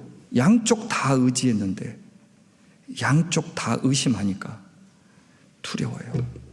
하나님 믿지 못하면 이 두려움 평생 못 벗어납니다. 그냥 제 경험인 것 같아요. 성경에 꼭 그렇게 나와 있는 게 아니고 양쪽 다 의지하면 아무 데서도 도움을 못 얻는 것 같아요. 그런 사람이 세운 성전, 그런 사람이 세운 교회의 분립, 그런 거 기뻐하지 않으셔요. 그냥 목사님 멋있으라고 하는 거예요. 지금 분립 이런 거. 그렇게 생각하실 거라고. 주님이. 너 멋있으려고 하는 거지. 분립이 정답이 아니잖아요. 그죠? 할 수도 있고 안 할 수도 있는 문제 그냥 선택하신 거예요. 근데 굳이 왜 그렇게 하려고 그래요? 계속 묻잖아, 하나님이. 김 목사님한테. 왜 하려고 그래? 왜? 굳이 왜? 자기 도망갈 명분 지금 만드는 거예요, 지금. 엄청 사람이 많을 때 도망가는 것보다 이렇게 별로 없을 때 도망가는 게 훨씬 좋으니까 지금. 다 하나님 영광 그런 거 없어요, 멋있으려고 지금 저렇게 하는 거야. 근데 그걸 기본값으로 깔고 좋은 것도 이야기해야 되는 거야. 순수하게 하나님의 영광, 교회를 위해서 우리 그렇게 살지 말자고요. 그죠? 그런 인간이 어디 있어요? 내 거 챙기고, 그 다음에 하나님도 좋고, 그게 나라고 생각해야 안전한 거예요. 왜? 다르게 할 수 있기 때문에. 다르게 해도 하나님 영광 받으셔요. 수북이 쌓이고요. 그래도 하나님 영광 받으셔요. 근데 왜? 항상 물어야 돼요. 그래야 잘한 것 같고 내 영광 안 취하니까 그래요. 기본적으로 내 영광 취해놓고 잘한 것 같고도 내 영광 취한다. 그럼 하나님 어디 가요? 그는 경계인이에요. 지금 야곱은 나쁜 의미에서 여기도 속하지 않고 저기도 속하지 않고, 사실 야복 나루터가 경계지. 강을 두고 두 지역을 나누는 곳.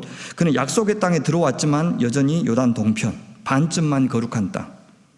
시간적으로도요 경계에 서 있어요. 밤에 일어나 가족을 옮긴 다음에 밤새도록 정체불명의 어떤 사람과 경계인과 씨름했어요. 그리고 해가 뜨기 전 여명의 시간까지, 경계의 시간까지 고투했어요. 생사의 경계에 있죠. 앞에는 20년 동안 복수의 칼을 벼린 에서의 군대, 뒤로 돌아갈 수도 없어요. 라반이 기다리고 있으니까. 경계인 그런 야곱을, 여기도 아니고 저기도 아닌 그 야곱을 만나주신 하나님도 경계인으로 등장해요. 그래서 24절에 보면 야곱과 씨름을 그으시는 그분을 하나님이라고 이야기하지 않고 어떤 사람이라고 나오죠. 그죠? 어떤 사람, 나중에는요 마지막 순간에 야곱이 함부로 이름을 부를 수도 없는 분으로 나와요. 정체를 드러내요. 근데 어떤 사람이라고, 그러니까 무슨 말이냐면 야곱이 점점 자신의 경계를 자기 자신에게서 하나님으로 옮기고 자기 지혜와 능력을 신뢰하는 속임수 야곱에서 하나님께 간청하는 야곱으로 경계를 점점 옮기면서 어떻게 해요? 하나님도 점점 선명하게 자신을 계시하시는 거예요. 마치 칠흑 같은 어둠이 지나고 신새벽의 여명이 밝아오듯이 야곱이 자기를 비우고 자기 힘 빼고 자기 생각을 내려놓은 만큼 점점 그 속을 채우시고 그에게 힘을 주시고 그에게 자신을 드러내시는 하나님. 우리가 경계를 분명히 할 때 주님은 좀 더 선명한 모습으로 자신의 경계를 우리에게 현상시키시고 더 풍성하게 우리를 상대해 주시는 하나님. 우리 인생에서 하나님은 참 모호하게 남아 계시죠. 그것은 많은 경우 하나님 탓이 아니에요. 우리가 하나님께 그렇게 모호한 존재였기 때문일 수도 있어요. 의지하는 것도 아니고 무시하는 것도 아닌 채 살고 있고 차지도 덥지도 않게 살고 있고, 그래서 하나님이 내게 선명하게 안 다가올 수도 있어요. 그런데 어른들의 신앙이 참 부러운 것이, 어른이 된다는 것은, 진짜 하나님을 겪은 세월이 많다는 것은 점점 하나님이 자기에게 선명한 분이 돼요. 아, 권사님 어째 그렇게 사셔요? 그럼 말로는 설명을 못해요. 아니, 그랬을 것 같아. 그것이 옳은 것 같아. 그 하나님 좋아하신 것 같아요. 증거를 대보세요. 그러면 몰라, 나는 아무것도 몰라. 그렇게 하는 것이 하나님 좋아하실 것 같아. 그냥 마음이 그래. 그렇게 대답하셔요. 그런 거예요. 그 감각을 익히는 거예요. 그 감과 촉이 예민해지기 위해서 우리는 신앙생활을 하는 거예요. 근데 나이가 들었는데 신앙생활 많았는데 뭐가 하나님이 좋아하시고 이때 무슨 말을 해야 되고 앉아야 되는지 일어서야 되는지 빨리 가야 되는지 천천히 가야 되는지, 그걸 지혜라고 불러요. 그런 감각이 내 몸에 없으면 신앙생활 뭐던 것이냐고요. 결국 정말 대책도 없는 하나님, 눈에 보이지도 않고 귀로 들리지도 않고 성경책 하나 주고 나 믿으라고 하시는 그 하나님, 삶 속에서 개입하시는 것 같기도 하고 멀리 계신 것 같기도 하고 기도해도 들어주신 것 같지도 않고 독백하는 것 같고 환장해요. 그런 하나님을 끝까지 믿고 의지하고 내 인생을 맡기고 그분이 해주셨다고 고백하고 찬양하고, 그런 택도 없는 일을 내가 지금 하고 있는데 그 감각이 그 과정에서 생기지 않는다면 아무것도 없는 거예요. 신앙생활하는 결과가 잘된 자식이 아니라고요. 번성한 교회가 아니라고요. 나 존재. 내가 그 하나님과 상대할 수 있을 만한 그릇이 됐냐 안 됐냐, 그거 딱 하나 남는다고요. 그 십자가가 나에게, 그 은혜가 나에게 전부였다는 이 고백 하나만 남는다고요. 아무것도 안 남아요. 아무것도. 김 목사님 가시고 나서요, 이 교회 제로 베이스 될 수가 있어요. 진짜 그렇게 되더라고요.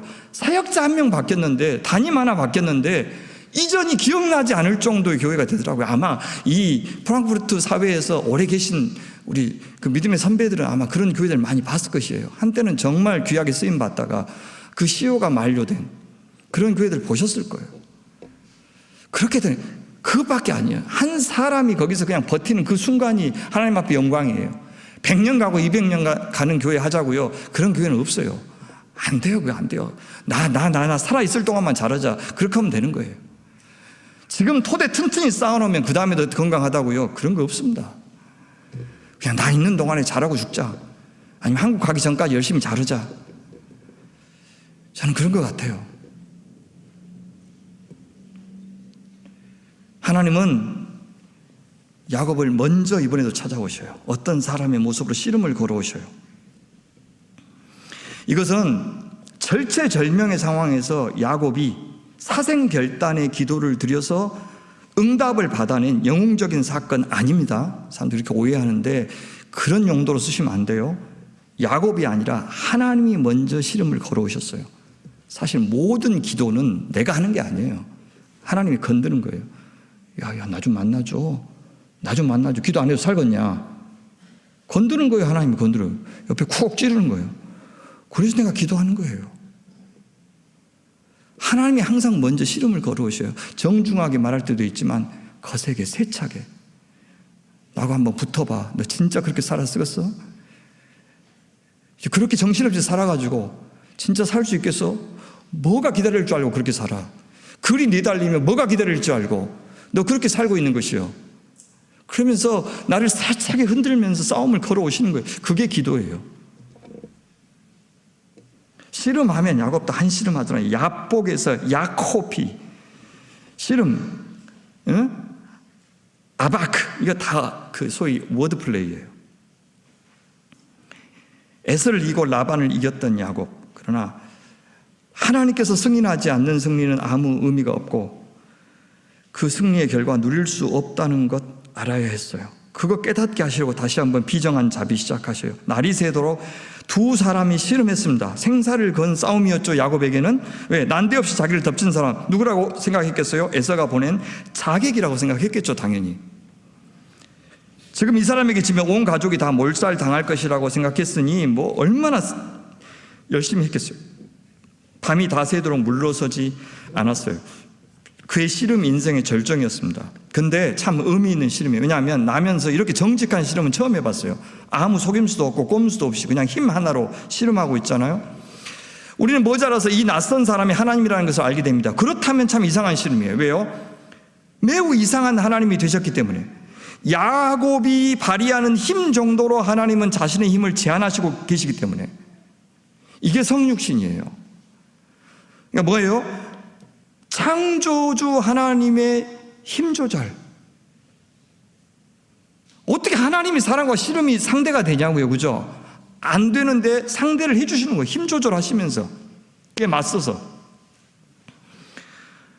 근데 우리 이겼다고 생각하잖아요. 그래서 막 보호자를 흔들어가고 정신없이 만들어가지고 막 받아내겠다고 하고 막 어떻게 해요? 막 금식기도, 사실은 단식투쟁인데, 그죠? 금식기도 해가지고 막 그리고 막 철야기도 해서 막 감동시키는, 사실 철야 농성인데, 그죠? 막 철야 농성 해가지고 막 죄도 없는 소나무 막 괜히 그죠? 자연 보호다 뭐 어쨌든 그렇게 해가지고 귀엽고 하나님을 감동시켜서 내가 이겼다고 생각하는 이런 불경한 것을 마다하지 않잖아요. 하나님이 힘 조절하신 건데 사실은 힘 조절해서 어떻게 하나님을 감동시켜가지고 마음에도 없는 마음을 만들어서 귀엽고 내가 받아내고. 원래 기도원 가가지고 그렇게 하는 것은, 금식하는 것은 내 곡기를 끊는 건 내가 죽는 거예요. 죽는 거. 나는 하나도 남아있지 않고 오롯이 하나님의 뜻만 이루어진다고 생각하는 것이 원래 금식기도 아니에요. 기도원 기도고. 근데 거기 가서 하나님 이겼다고 생각하는 사람은 지가 하나님 돼서 내려오잖아요. 그죠? 목소리도 할렐루야 해가지고 뭐죠? 갔다 오면 막 지가 하나님처럼 막 영이 막 막지 않다고 막 그런 이야기 했었고 막 그래서. 했는데 하나님이 힘 빼신 하나님, 우리를 상대해 주신 하나님, 성육신의 하나님, 얼마나 좋으신 분이에요. 얼마나 좋으신 분이에요. 자, 근데요, 그 결과가 어떻게 됐어요? 그 낯선 사람이 야곱의 환도뼈, 뭐 생식기, 고관절, 뭐 어떻게 번역해도 저는 환도뼈라고 그냥 할게요. 그걸 쳤어요. 치사한 방법을 쓴 거예요. 치사한 방법을. 힘 갖고만 싸우는데 갑자기 안 된다고. 아니 치사한 건 원래 누구의 특기죠? 야곱의 듣겠네. 하나님이 치사해. 야곱이 평생 치사하게 하다가 자기 치사한 하나님한테 당한 겁니다. 이게 누가 이겼어요? 어떤 사람이 이겼어요. 야곱이 그를 붙들고 축복해달라고 간청하게 만들었죠. 그래서 그분이 이긴 거예요. 근데 동시에 야곱이 이겼어요. 왜요? 축복을 받아냈기 때문에. 야곱, 그는 졌는데 축복을 받았어요. 그런데 이전과는 전혀 달라요. 그동안은요, 늘 자기 힘으로 자기 지혜로 누군가를 이겨서 축복을 받아냈어요. 그런데 이겨서 손에 준 축복은 못 누려보고 다 빠져나갔죠. 근데 져서 얻은 축복은 달랐어요. 그에게 이긴 자라고 하는 뜻의 이스라엘이라는 이름까지 주어졌어요. 그 정체성 자체가 이긴 자가 됐어요. 그럼 사실상의 패배와 이 이스라엘이라고 하는 승리 선포 사이에 도대체 무슨 일이 있었길래 이렇게 됐어요? 어떻게 갑자기 패자가 승자가 된 겁니까? 26절이 그 가운데 있어요.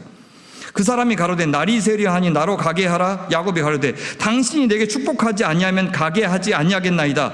여러분, 이 장면은 여러모로 야곱의 생애에서 처음 보는 낯선 풍경이에요. 우선 그는 규칙을 위반하고 있어요. 하나님을 붙든 채 옴짝달싹 못하게 하는 것은 인간이 해서는 안 될 일이에요.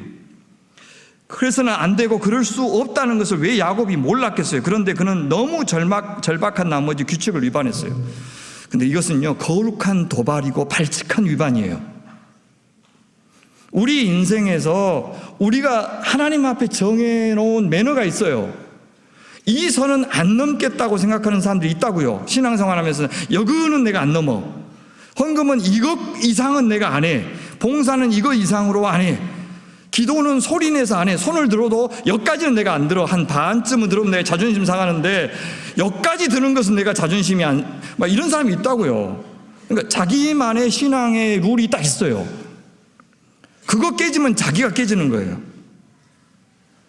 근데 그걸 넘어서야 돼요. 위반해야 돼요. 왜냐? 자기가 만든 그 하나님상에 어울리게 내가 만들었던 그 기준을 깨야 돼요. 그것이 내 상황이 깨게 만들 수도 있어요. 그죠? 너무 절박하니까. 평생 안 누려봤던 사람이 내 자식 살려달라고 울며 불며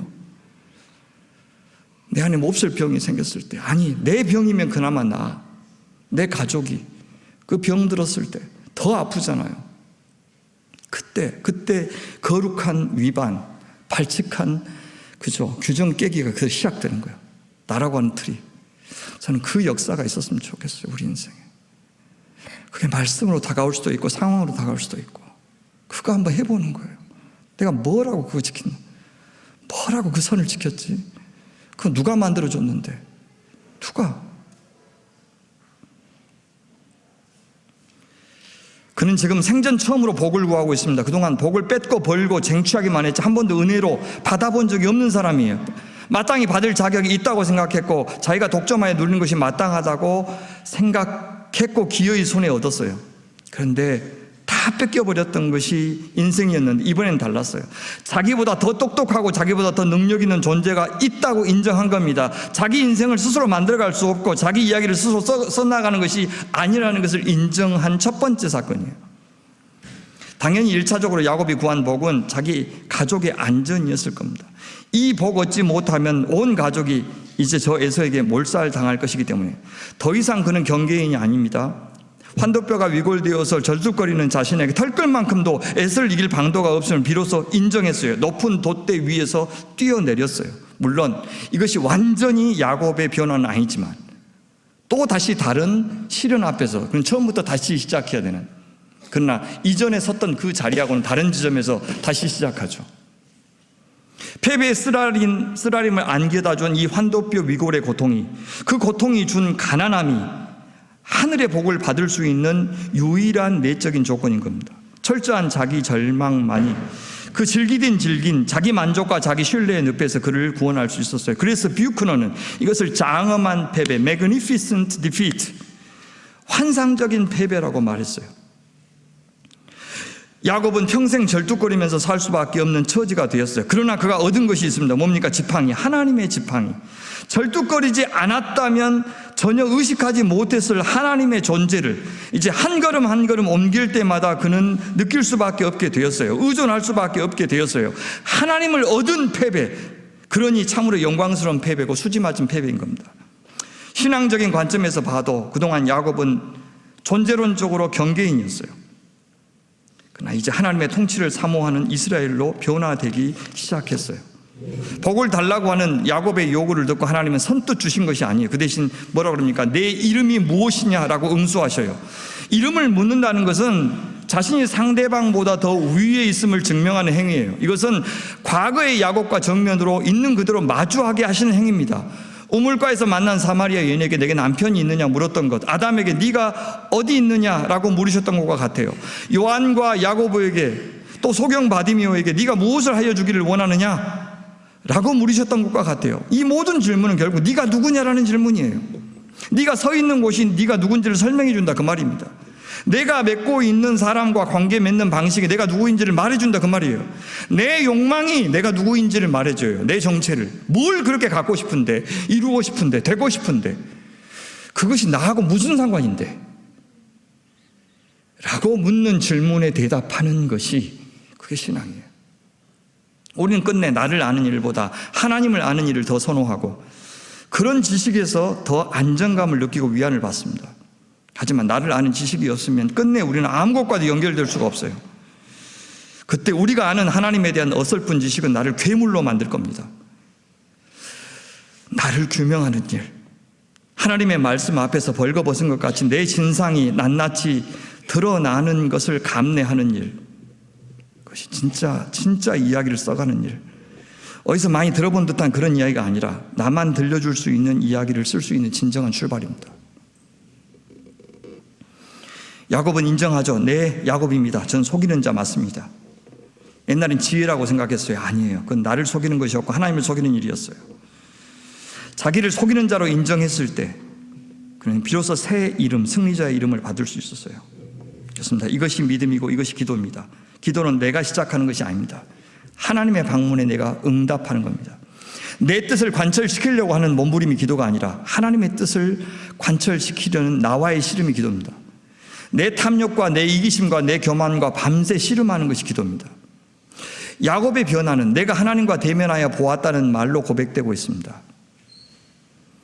그런데 야곱의 변화는 단지 영적인 차원으로 끝나지 않고요, 에서와의 참된 화해로 이어지고 있습니다. 처음에는 자기만 살겠다고 가족들 먼저 보냈고, 가족들 보낼 때도 애정의 순서대로 그렇게 보냈던 사람이 야곱이었는데, 하나님과 씨름한 다음에 어떻게 합니까? 그들 앞으로 홀로 나아간다. 모든 책임을 지고 나아가고 있습니다. 죽어도 그가 먼저 죽으리라고 작심하면서 나아갔습니다. 위골된 환도뼈를 붙들고 절뚝거리면서 앞으로 나아갔습니다. 몸을 7번 땅에 굽히면서 그의 형 에서 앞으로 나아갔습니다. 이런 모습에 에서는 어떻게 반응합니까? 감동을 받았습니다. 아니, 짠했겠죠. 자기 축복 다 가로채서 먼 나라까지 가더니 가서 한몫 크게 장만해서 돌아올 줄 알았는데 이제 나이 먹고 늙어서 다리 절뚝거린 채 다가오는 동생을 보고 에서 속에 남아 있었을지도 모르는 서운함, 원망의 마음이 눈 녹듯 녹아버렸습니다. 에서가 달려와서 그를 맞아서 안고 목을 어긋맞기고 그와 입 맞추고 피차 우니라. 이리하여 평생 원수지간이 되었던 형제 사이에 화해가 이루어지고 있습니다.